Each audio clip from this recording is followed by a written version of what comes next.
सोचिए, जब सुबह की पहली किरण आपके जीवन को स्पर्श करे और आपके मुख से निकले कुछ दिव्य शब्द पूरे दिन को शांति, सफलता और सकारात्मक ऊर्जा से भर दें, तो कैसा हो।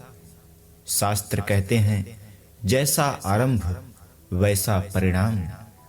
अगर दिन की शुरुआत पवित्र मंत्रों से हो तो जीवन की दिशा स्वयं बदलने लगती है। लेकिन प्रश्न यह है, सुबह उठते ही कौन से मंत्र बोले जाएं? पूजा से पहले कौन से शब्द भगवान तक सीधा पहुंचेंगे और कौन से मंत्र रोज जपने से मन, तन और भाग्य तीनों शुद्ध होते हैं? तो आइए, आज की इस वीडियो में हम आपके लिए लेकर आए हैं सुबह उठने के बाद और दैनिक पूजा में बोले जाने वाले दिव्य और अत्यंत प्रभावशाली सिद्ध मंत्र, जो हजारों वर्षों से ऋषियों द्वारा जपे जाते रहे हैं।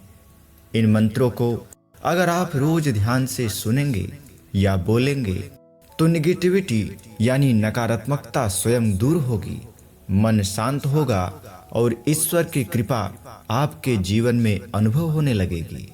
इसलिए वीडियो को अंत तक अवश्य सुनें, क्योंकि अंतिम के 2 मंत्र आपके पूरे दिन को रक्षा कवच प्रदान करेगा। तो चलिए, आंखें बंद करते हैं, मन को शांत करते हैं और इन दिव्य मंत्रों को सुनते और बोलते हैं। ओम शांति शांति शांति।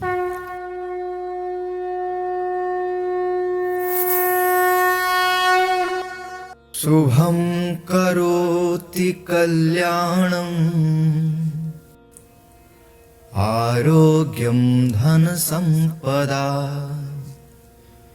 शत्रुबुद्धिविनाशाय दीपज्योति नमोस्तुते। प्रातः सूर्यस्मरे नित्यं सायं सूर्यं स्मरेन्नरः दुःस्वप्ननाशयं पुण्यम् आयुर्वृद्धिकरं शुभम्। सर्वमङ्गलमाङ्गल्ये शिवे सर्वार्थसाधिके शरण्ये त्र्यम्बके गौरी नारायणि नमोस्तुते।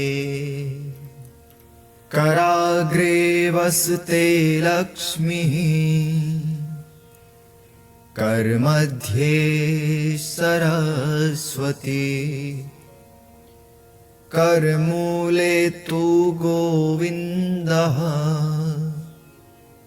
प्रभाते करदर्शनम्। समुद्रवसने देवी पर्वतस्तनमण्डिते विष्णुपत्नी नमस्तुभ्यं पादस्पर्श क्षमस्व मे। ब्रह्मा मुरारी स्त्रिपुरान्तकारी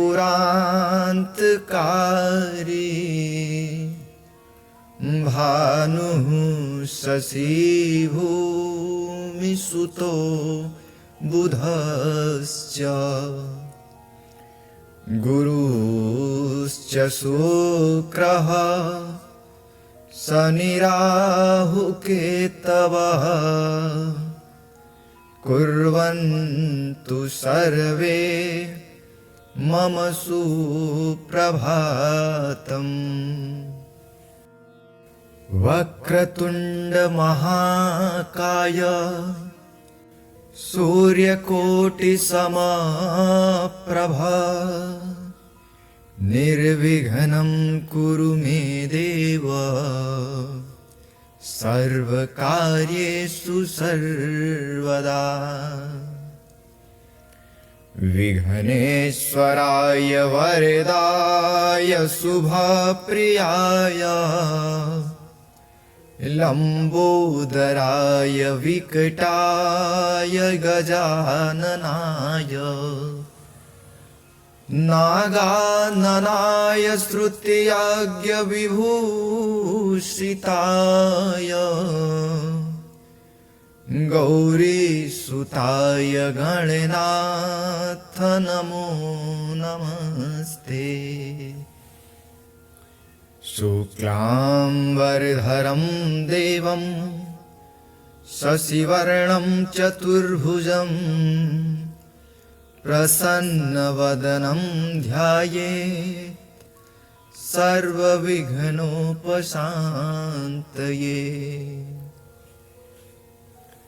सर्वमंगलमांगल्ये शिवे सर्वार्थसाधिके शरण्ये त्र्यंबके गौरी नारायणि नमोस्तुते। या देवी सर्वभूतेषु शक्तिरूपेण संस्थिता नमस्तस्मै नमस्तस्मै नमस्तस्मै नमो नमः। ॐ जयन्ती मंगला काली भद्रकाली कपालिनी दुर्गा शिवा क्षमा धात्री स्वाहा स्वधा नमोस्तुते। शान्ताकारं भुजगशयनं पद्मनाभं सुरेशं विश्वाधारं गगनसदृशं मेघवर्णं शुभांगं लक्ष्मीकान्तं कमलनयनं योगिभिर्ध्यानगम्यं वन्दे विष्णुं भवभयहरं सर्वलोकैकनाथम्।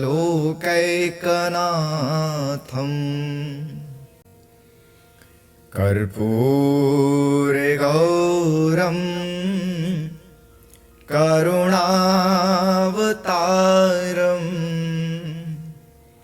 संसारसारं भुजगेन्द्रहारं सदा वसन्तं हृदयारविन्दे भवं भवानी सहितं नमामि।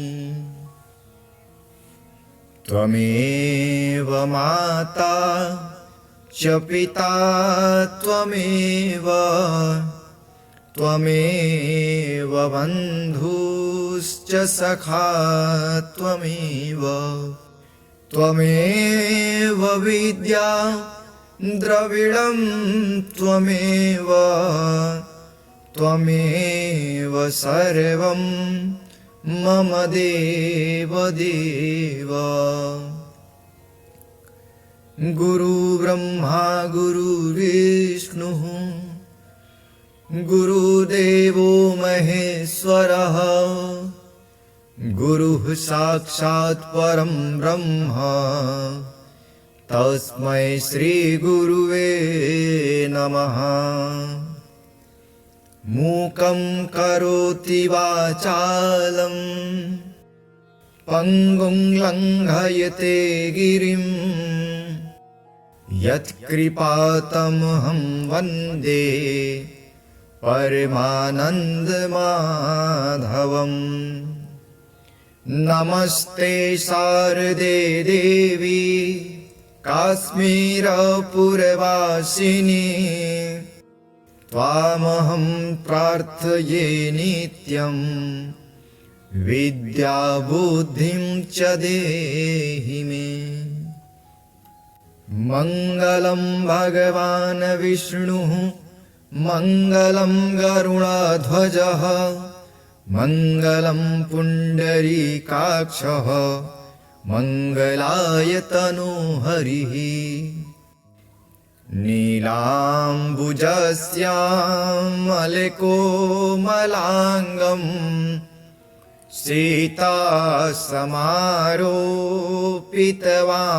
सीतासमारोपितवामभागम् पाणौ महासायकचारुचापं नमामि रामं रघुवंशनाथम्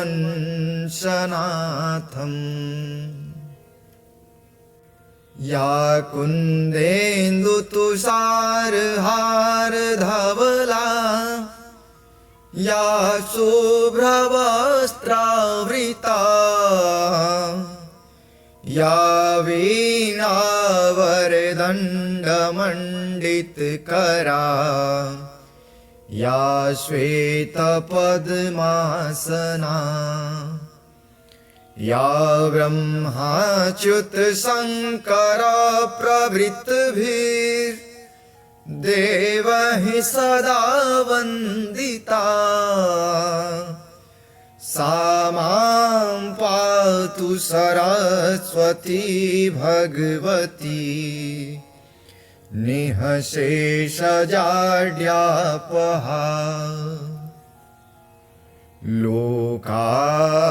लोकाभिरामं रणरङ्गधीरं राजीवनेत्रं रघुवंशनाथं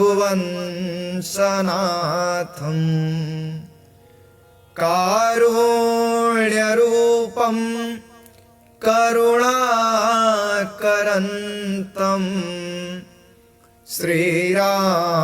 श्रीरामचन्द्रं शरणं प्रपद्ये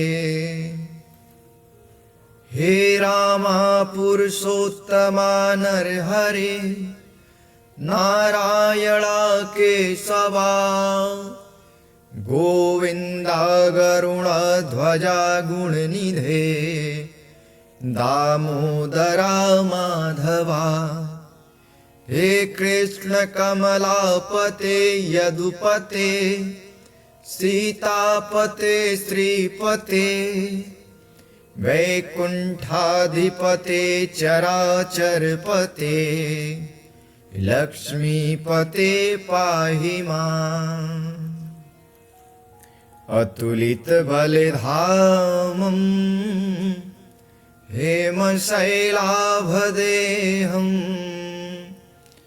दनुजवनकृशानुं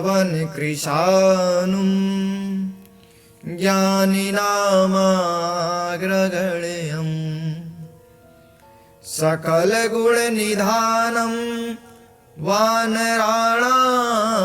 वानराणामधीशं रघुपतिप्रियभक्तं वातजातं नमामि मनोजवं मारुततुल्यवेगं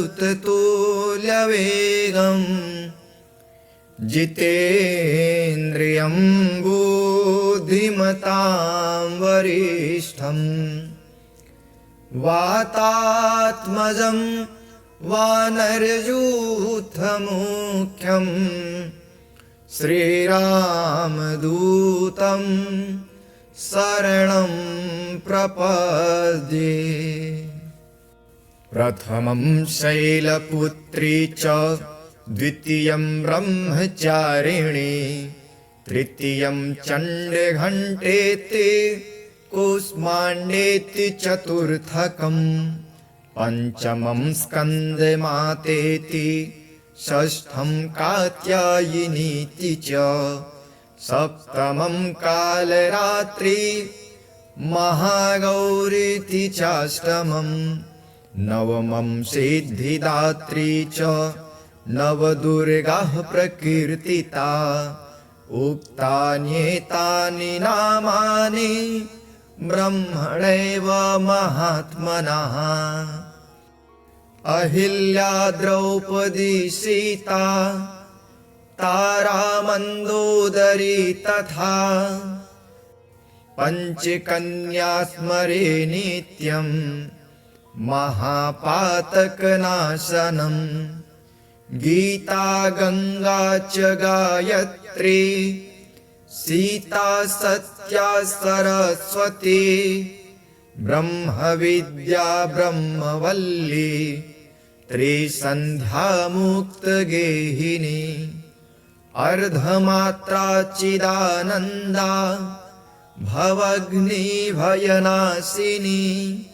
वेदत्रयी परानंता तत्त्वार्थ ज्ञानमंजरी। इत्येतानि जपन् नित्यं नरो निश्चलमानसः। ज्ञानसिद्धि लभेत् शीघ्रं तथान्ते परमं पदम्।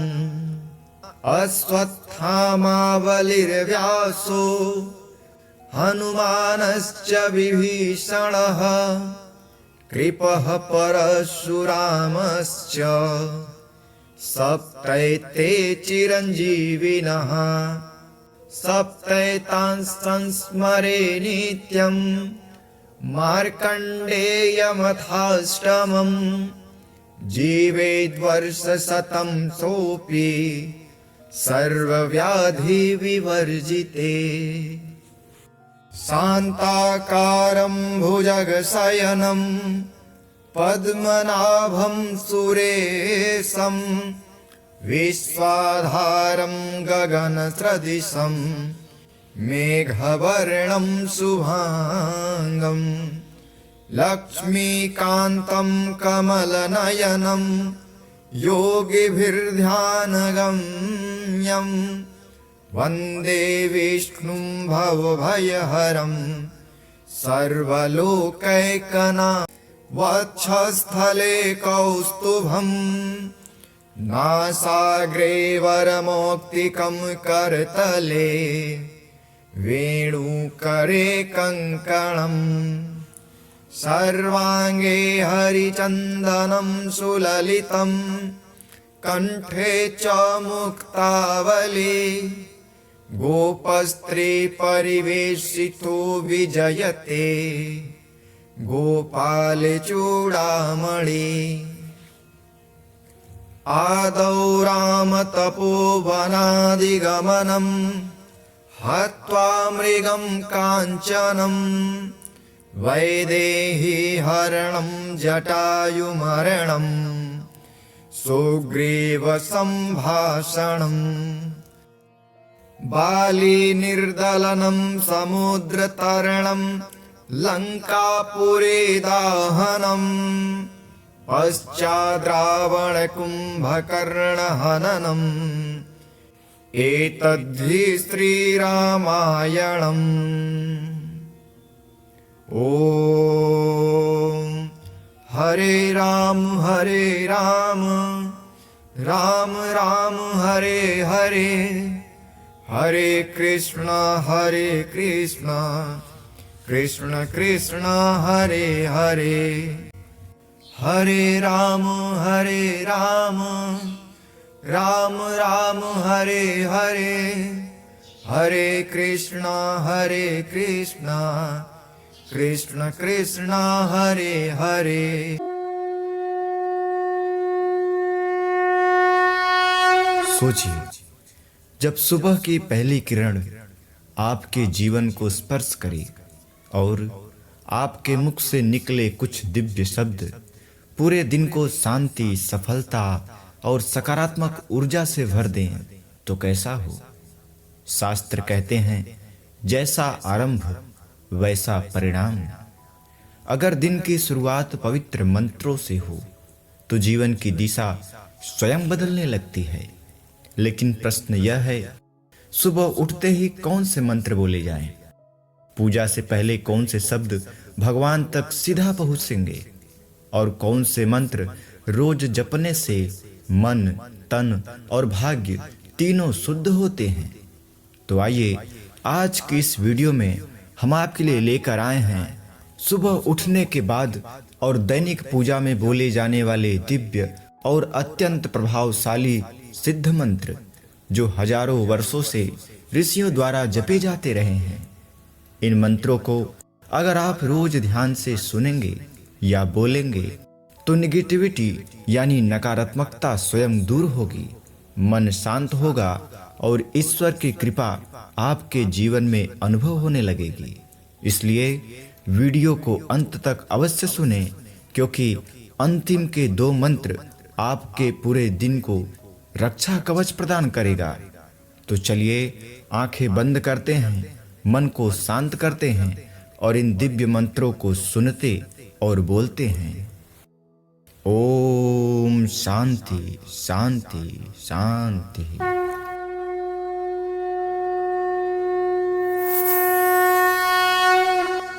शुभं करोति कल्याणम् आरोग्यं धनसम्पदा शत्रुबुद्धिविनाशाय दीपज्योति नमोस्तुते। प्रातः सूर्यस्मरे नित्यं सायं सूर्यं स्मरेन्नरः दुःस्वप्ननाशयं पुण्यम्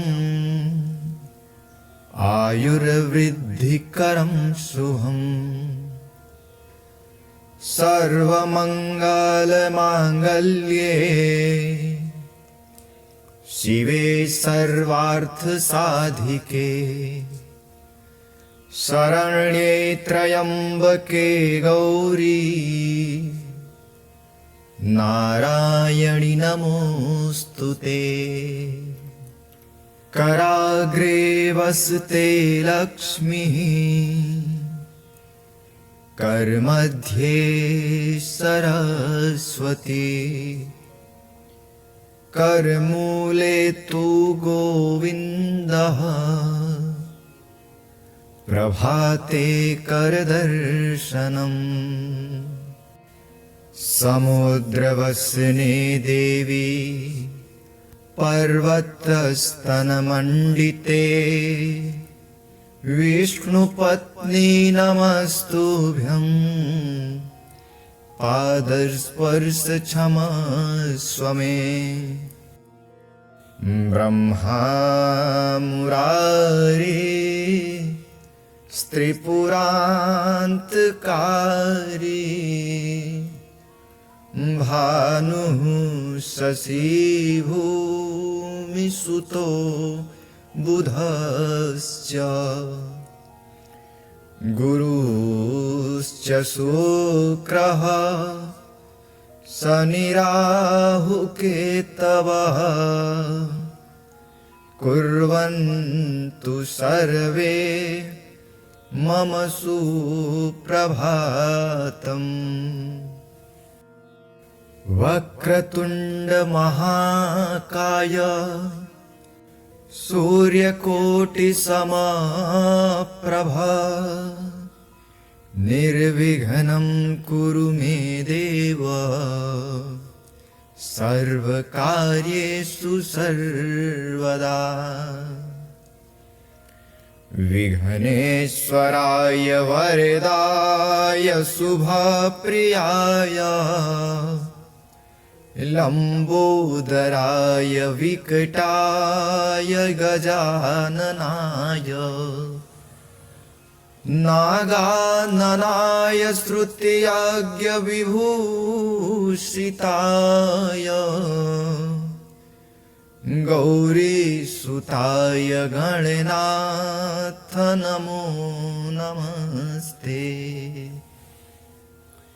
शुक्लांबरधरं देवं शशिवर्णं चतुर्भुजं प्रसन्नवदनं ध्यायेत् सर्वविघ्नोपशान्तये।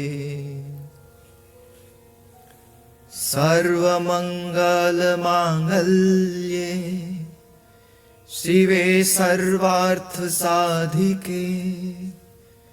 शरण्ये त्र्यम्बके गौरी नारायणि नमोऽस्तुते। या देवी सर्वभूतेषु शक्तिरूपेण संस्थिता, नमस्तस्मै नमस्तस्मै नमस्तस्मै नमो नमः। ॐ जयन्ती मंगला काली भद्रकाली कपालिनी दुर्गा शिवा क्षमा धात्री स्वाहा स्वधा नमोस्तुते। शान्ताकारं भुजगशयनं पद्मनाभं सुरेशं विश्वाधारं गगनसदृशं मेघवर्णं शुभांगं लक्ष्मीकान्तं कमलनयनं योगिभिर्ध्यानगम्यं वन्दे विष्णुं भवभयहरं सर्वलोकैकनाथम्।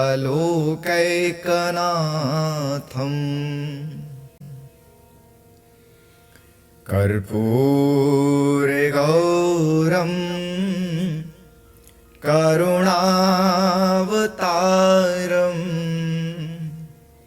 संसारसारं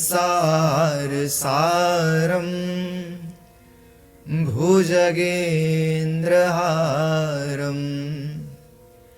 सदा वसन्तं हृदयारविन्दे भवं भवानी सहितं नमामि।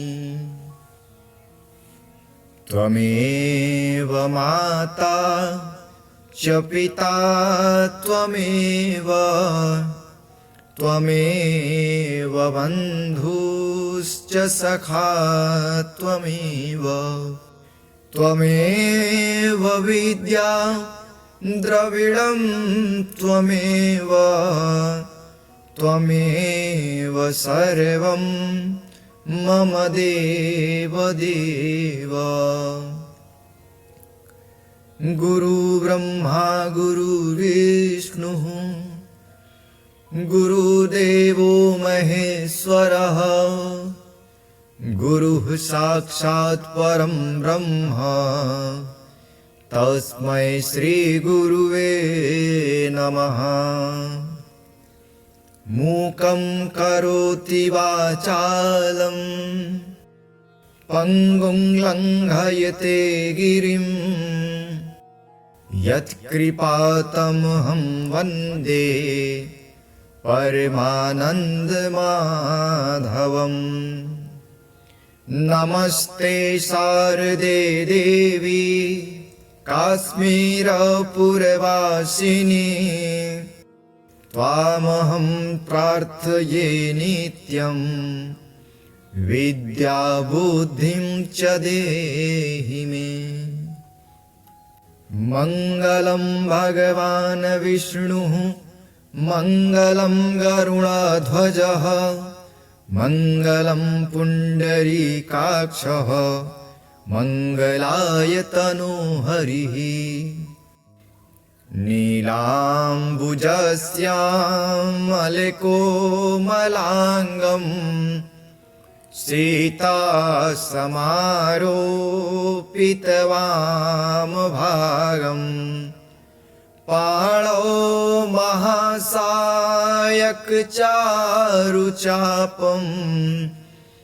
नमामि रामं रघुवंशनाथम्।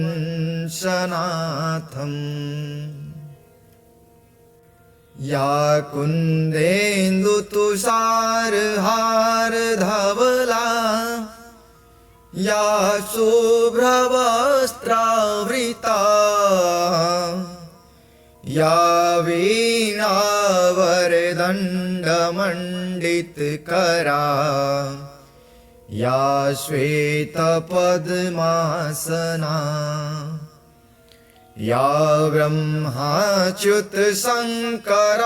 प्रभृतिभिर्देवैः सदा वन्दिता सा मां पातु सरस्वती भगवती निःशेषजाड्यापहा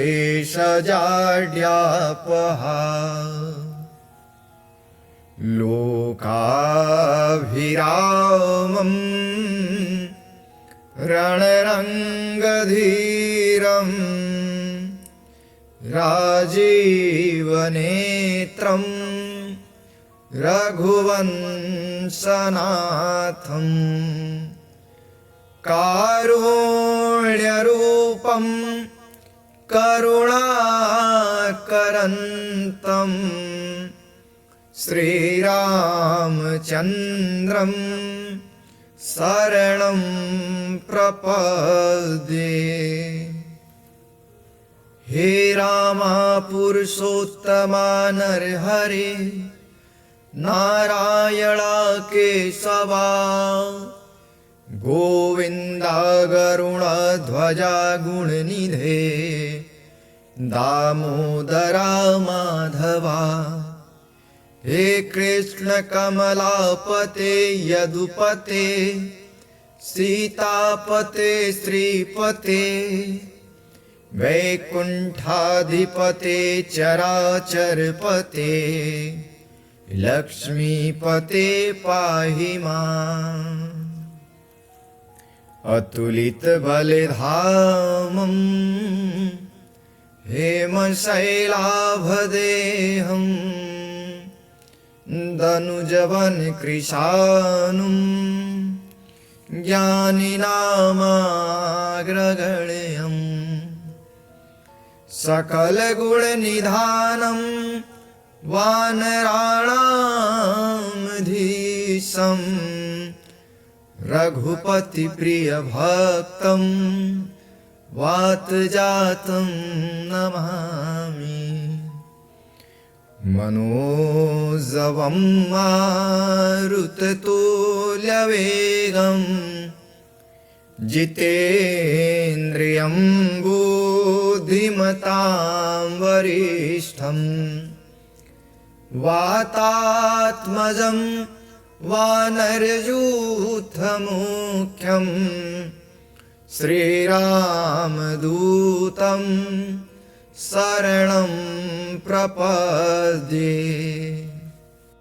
प्रथमं शैलपुत्री च द्वितीयं ब्रह्मचारिणी तृतीयं चण्डघण्टेति कूष्माण्डेति चतुर्थकं पञ्चमं स्कन्दमातेति षष्ठं कात्यायनीति च सप्तमं कालरात्रि महागौरीति चाष्टमं नवमं सिद्धिदात्री च नवदुर्गाः प्रकीर्तिता उक्तान्येतानि नामानि ब्रह्मणैव महात्मनः। अहिल्या द्रौपदी सीता तारा मंदोदरी तथा पंचकन्या स्मरे नित्यं महापातकनाशनं गीता गंगा च गायत्री सीता सत्या सरस्वती ब्रह्मविद्या ब्रह्मवल्ली त्रिसन्ध्या मुक्तगेहिनी अर्धमात्रा चिदानन्दा भवग्नि भयनाशिनी वेदत्रयी परानन्ता तत्त्वार्थ ज्ञानमञ्जरी इत्येतानि जपन् नित्यं नरो निश्चलमानसः ज्ञानसिद्धि लभे शीघ्रम् तथान्ते परमं पदम्। अश्वत्थामा बलिर्व्यासो हनुमानश्च विभीषणः कृपः परशुरामश्च सप्तैते चिरञ्जीविनः सप्तैतान् संस्मरे नित्यं मार्कण्डेयमथाष्टमम् जीवेद्वर्षशतं सोऽपि सर्वव्याधिविवर्जिते शान्ताकारं भुजगशयनं पद्मनाभं सुरेशं विश्वाधारं गगनसदृशं मेघवर्णं शुभांगं लक्ष्मीकान्तं कमलनयनं योगिभिर्ध्यानगम्यं वन्दे विष्णुं भवभयहरं सर्वलोकैकनाथं कस्तूरीतिलकं ललाटपटले वक्षस्थले कौस्तुभं नासाग्रे वरमौक्तिकं करतले वेणुकरे कङ्कणम् सर्वाङ्गे हरिचन्दनं सुललितं कण्ठे च मुक्तावली गोपस्त्रीपरिवेशितो विजयते गोपालचूडामणि आदौ रामतपोवनादिगमनं हत्वा मृगं काञ्चनं वैदेहीहरणं जटायुमरणं सुग्रीवसम्भाषणम् बालीनिर्दलनं समुद्रतरणं लङ्कापुरे दाहनं पश्चाद्रावणकुम्भकर्णहननम् एतद्धि श्रीरामायणम्। ॐ हरे राम राम राम हरे हरे हरे कृष्ण कृष्ण कृष्ण हरे हरे हरे राम राम राम हरे हरे हरे कृष्ण कृष्ण कृष्ण हरे हरे हरे राम राम राम हरे हरे हरे कृष्ण कृष्ण कृष्ण हरे हरे।